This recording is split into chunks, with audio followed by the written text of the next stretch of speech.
Hello दोस्तों, आप सभी का स्वागत है हमारे यूट्यूब चैनल एसएससी कोचिंग पे। दोस्तों, आज हम लोग देखेंगे सी टेट का हिंदी पेडागोजी प्रश्न, जो कि प्रैक्टिस के रूप में हम लोग आज करेंगे।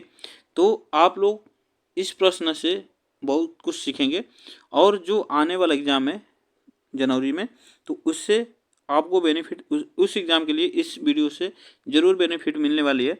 तो हम लोग जितने भी प्रश्न करेंगे, बहुत इंपॉर्टेंट प्रश्न हम लोग सभी करेंगे।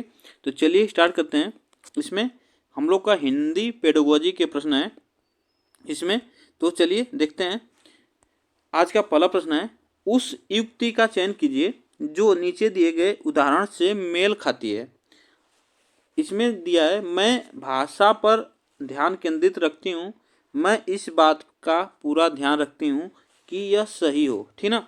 इसमें आपको बताना है, इसमें ऑप्शन है पर भाषा व्यवहार, याद करना, पुनरावृत्ति करना, दोहराना या स्वनिरीक्षण। तो इसमें कौन सा ऑप्शन हमारा सही होगा कि मैं भाषा पर ध्यान केंद्रित रखती हूँ, मैं इस बात पर का पूरा ध्यान रखती हूँ।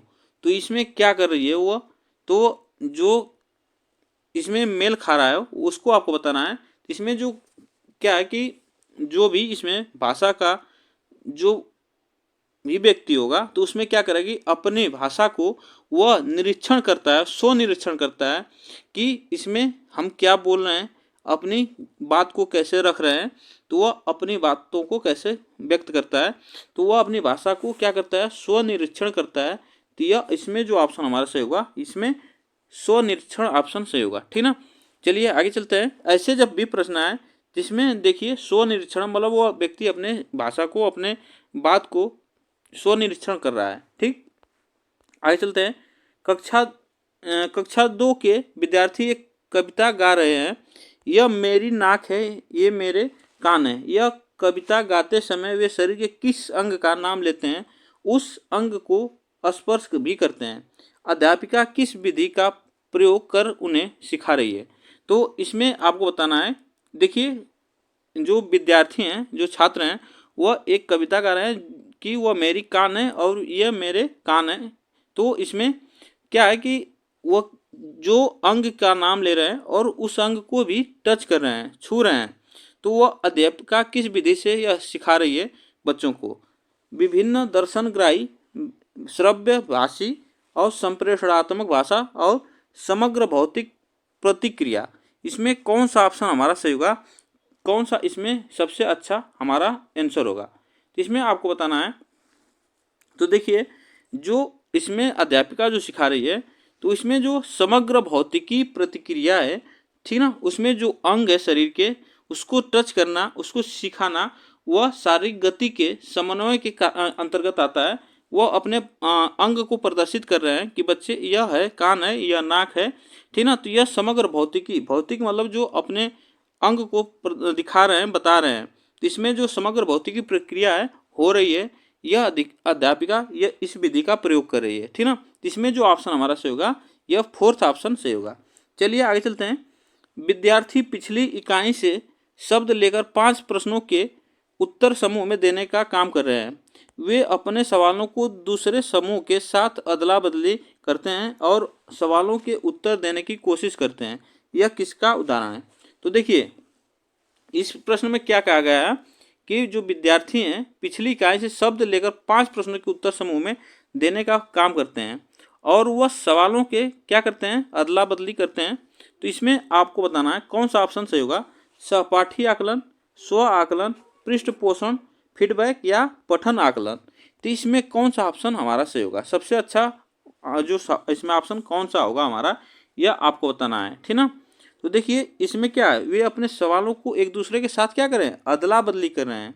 तो वह अदला बदली का मतलब हो रहा है कि जो अपना बच्चे हैं, तो वह अपने सहपाठी के साथ क्या कर रहे हैं, अपने को जांच भी रहे हैं। ठीक, अपने सवाल को एक दूसरे के साथ उत्तर देने की कोशिश कर रहे हैं।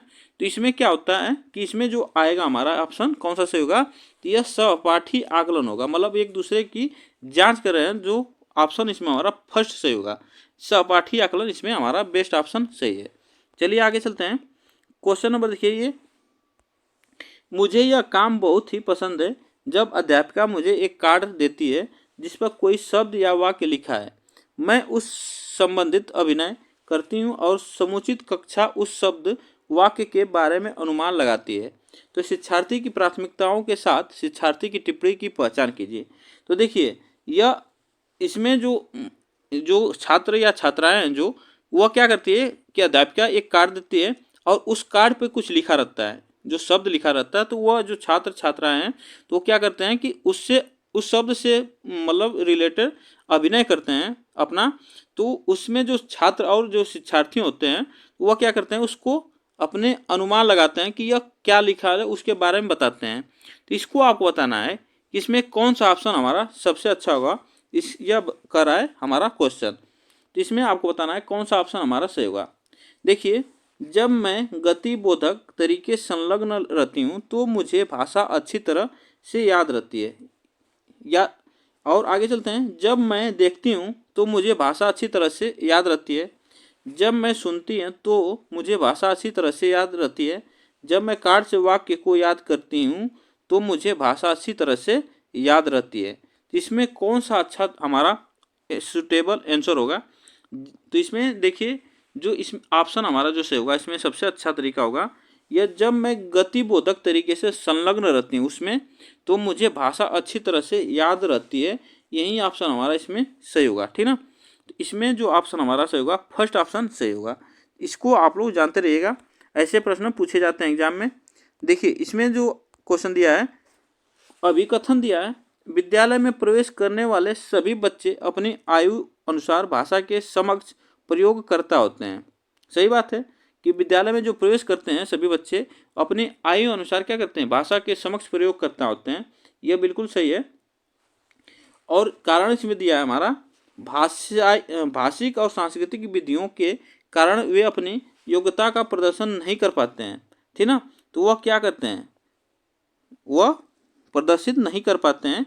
यह सही बात है कि वह अपनी योग्यता के अनुसार भाषिक और सांस्कृतिक जो विविधताएं हैं उसके कारण योग्यता का प्रदर्शन नहीं कर पाते हैं। तो इसमें आपको बताना है कि अभिकथन और कारण इसका क्या होगा, इसमें कौन सा ऑप्शन हमारा सही होगा, ठीक ना। इसमें आपको बताना है इसमें कौन सा ऑप्शन हमारा सबसे अच्छा है। देखिए, इसमें जो ऑप्शन सही हमारा होगा, इसमें हमारा थर्ड ऑप्शन इसमें सही होगा।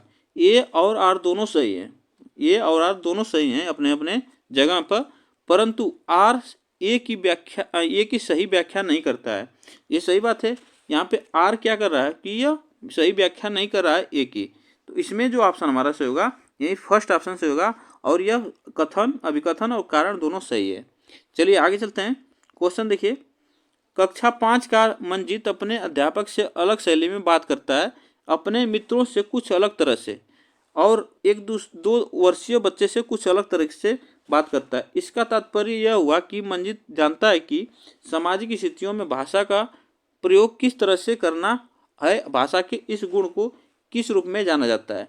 तो आपको यह बताना है कि मंजीत जो है कक्षा 5 में पढ़ता है, वह अलग अलग तरीके से सबसे बात करता है। 2 वर्ष के बच्चे से अलग, अध्यापक से अलग और दोस्तों से अलग बात करता है। इसको आपको बताना है कि वह कैसी समाज स्थितियों में भाषा का प्रयोग कर पा रहा है। इसमें कौन सा ऑप्शन से होगा, वाकगत, प्रकृतिवादी, अर्थगत, उपयोगितावादी। तो इसमें आपको बताना है कौन सा अच्छा आंसर होगा, इसमें कौन सा सबसे अच्छा आंसर होगा यह आपको बताना है। तो देखिए, इसमें जो भाषा के गुण होते हैं उसको सही उपयोग कैसे कर रहा है बच्चा समाज के हिसाब से, तो उसको जो ऑप्शन हमारा इसमें सबसे अच्छा होगा तो वह उपयोगितावादी जो होगा, कि बच्चा क्या है अपने समाज के अनुसार भाषा का कैसे उपयोग करता है वह जानता है, ठीक ना। तो इसमें जो ऑप्शन सही होगा हमारा फोर्थ ऑप्शन सही होगा। चलिए आगे चलते हैं। क्वेश्चन देखिए, एक माँ ने इस बात की ओर ध्यान दिया कि उसकी बच्ची कभी कभी ऐसे शब्द बोल जाती है जो न तो उसने कभी सीखी, कभी न किसी वयस्क से सुने और न ही अपने भाई बहनों से सुने हैं। इस बात को लेकर वह भ्रमित है, क्योंकि उसका मानना है कि बच्चे अपने परिवार और आसपास के परिवेश में लोगों का अनुकरण करके भाषा सीखते हैं। उसका यह मत किससे प्रतिध्वनित मेल खाता होता है। इसमें आपको बताना है, सही बात है कि बच्चा अपने आसपास के वातावरण से बहुत कुछ सीखते हैं, अनुकरण करते हैं। तो इसमें आपको बताना है कौन सा ऑप्शन हमारा सही होगा। इसमें बहुभाषावाद, सहजवाद या व्यवहारवाद या रचनावाद, इसमें कौन सा ऑप्शन हमारा सही होगा यह आपको बताना है। तो इसमें बताइए आप लोग। देखिए जो इसमें क्या होता है कि बच्चे जो होते हैं, वो जो बालक होते हैं, वह अपने वातावरण से क्या करते हैं, अंतरक्रिया के मतलब अपने अंतरक्रिया से सीखते हैं, अपने अनुभवों से सीखते हैं। तो वह जो उसके व्यवहार होते हैं, वह अपने व्यवहार के हिसाब से सीखते हैं बच्चे, अपने वातावरण में, अपने समाज के बारे में। ठीक ना। तो यह जो इसमें जो ऑप्शन हमारा सही होगा, तो यह व्यवहारवाद होगा। अपने व्यवहार से बच्चे सीखते हैं, परिवार से सीखते हैं, आसपास के परिवेश से सीखते हैं, अनुकरण करके सीखते हैं। इसमें जो ऑप्शन हमारा सही होगा यह व्यवहारवाद ऑप्शन सही होगा। ठीक ना। चलिए आगे चलते हैं।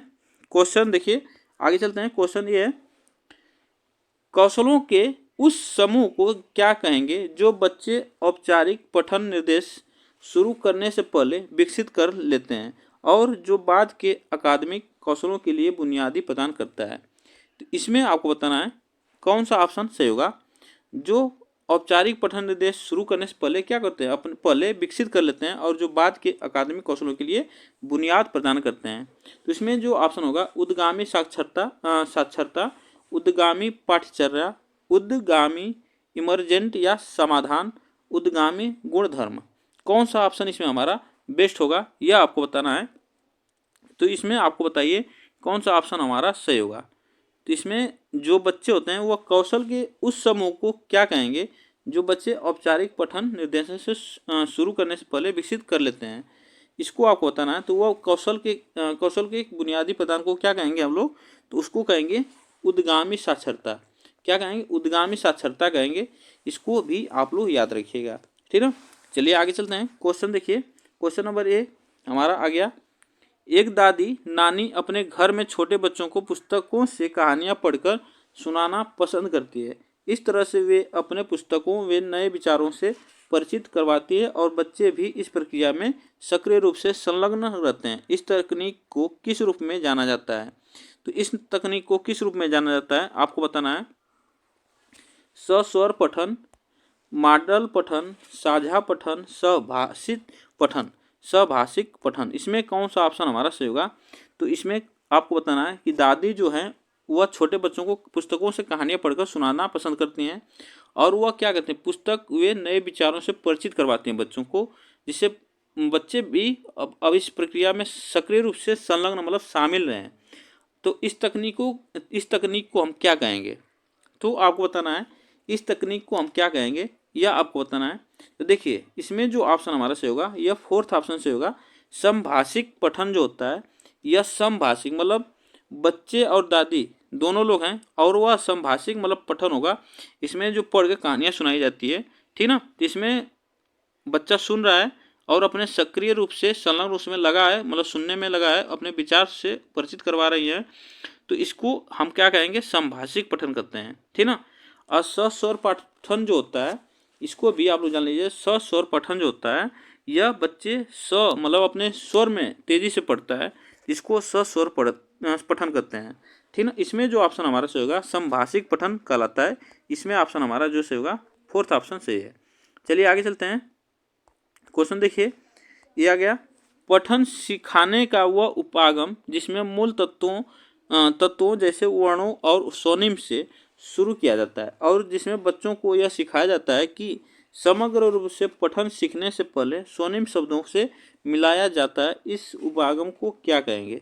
तो इस उपागम को हम क्या कहेंगे आपको बताना है कि देखिए इसमें क्या है, जो पठन सीखने का उपागम होता है उसमें क्या होता है, स्वनिम होता है, वर्ण होते हैं। उसको क्या जब बच्चे शुरू में जाते हैं तो क्या करते हैं, पहले तो स्वनिम उसके भाषा को सीखते हैं, मतलब वर्णों को सीखते हैं।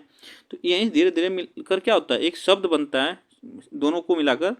तो वो इसी को हम क्या कहते हैं, संरचनात्मक उपागम, शीर्ष अधोमुखी उपागम, अधोमुखी या उपागम, समग्र भाषा उपागम, इसको हम क्या कहेंगे यह आपको बताना है। तो इसमें देखिए बॉटम अप दिया है अधोमुखी, ठीक ना। वो बच्चा क्या है नीचे से या बॉटम से ऊपर मतलब वो सीख रहा है एक, मतलब अभी वो बच्चा क्या है छोटा है, उसको सिखाया जा रहा है, ठीक ना। तो वह धीरे धीरे सीखकर छोटे छोटे वर्डों से वह बड़े शब्दों का निर्माण करेगा। तो उसी को हम क्या कहते हैं, बॉटम अप उपागम, अधोमुखी उपागम, ठीक ना, अधोमुखी उपागम कहेंगे। यही ऑप्शन हमारा सही होगा। और शीर्ष अधोमुखी जो है, यह बच्चा क्या होता है कि टॉप से मतलब बड़े शब्दों से लेकर सीखेगा और छोटे शब्दों तक जाएगा। तो यह क्या कहलाएगा, हमारा शीर्ष अधोमुखी टॉप डाउन उपागम कहलाएगा। तो इसमें जो ऑप्शन हमारा सही होगा, यह थर्ड ऑप्शन सही होगा, ठीक ना। चलिए आगे चलते हैं। क्वेश्चन देखिए, इसमें यह आ गया क्वेश्चन, ऐसे ही एग्जाम में पूछे जाते हैं। अभिकथन दिया है, ध्वन्यात्मक वर्तनी के प्रयोग से सही वर्तनी लिखना सीखने की योग्यता मंद पड़ जाती है। तो यह बात क्या है, आपको बताना है। कारण दिया है, जब बच्चे पारंपरिक वर्तनी के स्थान पर अपनी आविष्कृत वर्तनी का उपयोग करते हैं, तब यह सही वर्तनी लिखने की उनकी योग्यता को मंद नहीं करती है। तो इसमें कौन सी सही बात है, इसमें आपको बताना है। तो इसमें आपको बताइए कौन सा आंसर हमारा सही होगा। तो देखिए, यह ध्वन्यात्मक वर्तनी जो है, इसमें जो सही प्रयोग लिखना सीखने का जो योग्यता होती है उसको मंद पड़ जाती है।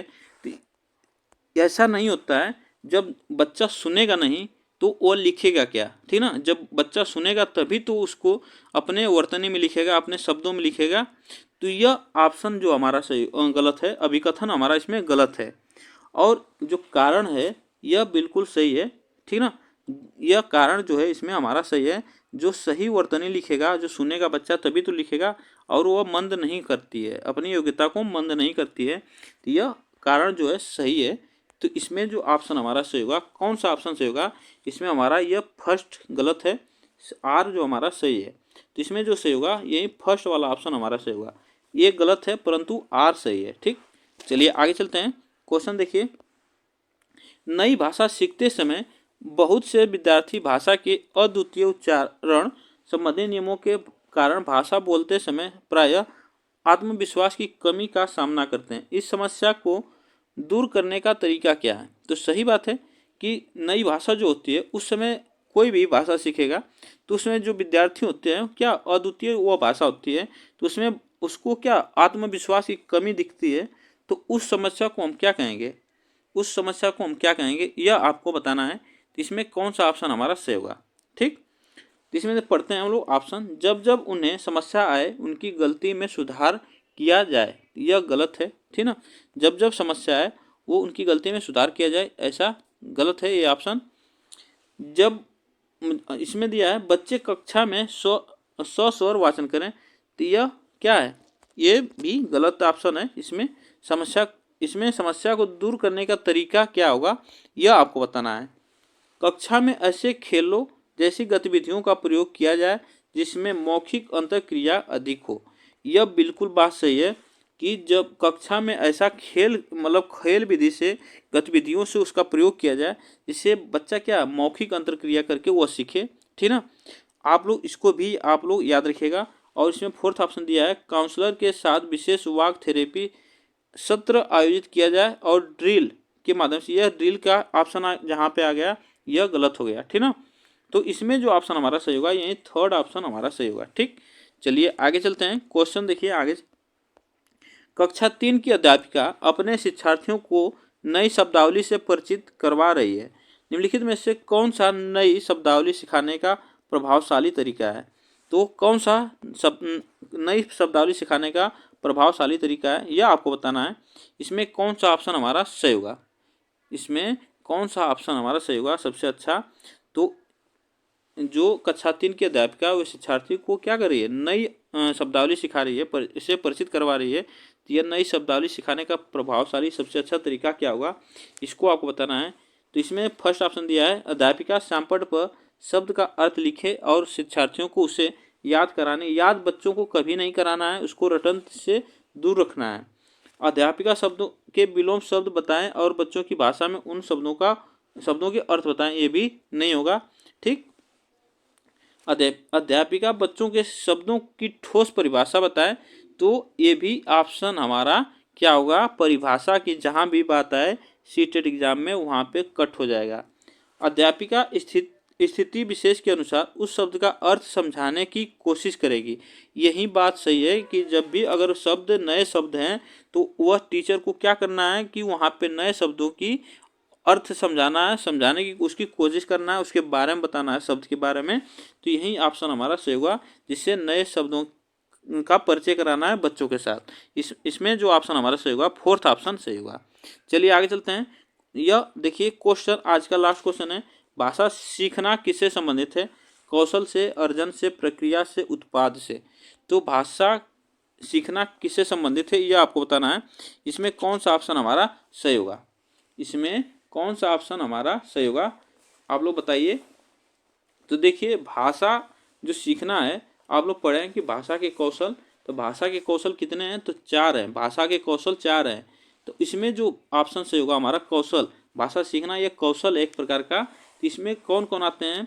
इसमें आता है श्रवण, श्रवण कौशल आता है, सुनना बोलना, सुनना बोलना, और पढ़ना लिखना। क्या होता है? पढ़ना और लिखना, पढ़ना और लिखना, यह 4 कौशल हैं भाषा के। इसको भी आप लोग याद रखिएगा, ठीक ना। तो भाषा सीखने का ये 4 कौशल है, सुनना बोलना पढ़ना लिखना, यह 4 कौशल है भाषा के। इसको भी आप लोग याद रखिएगा।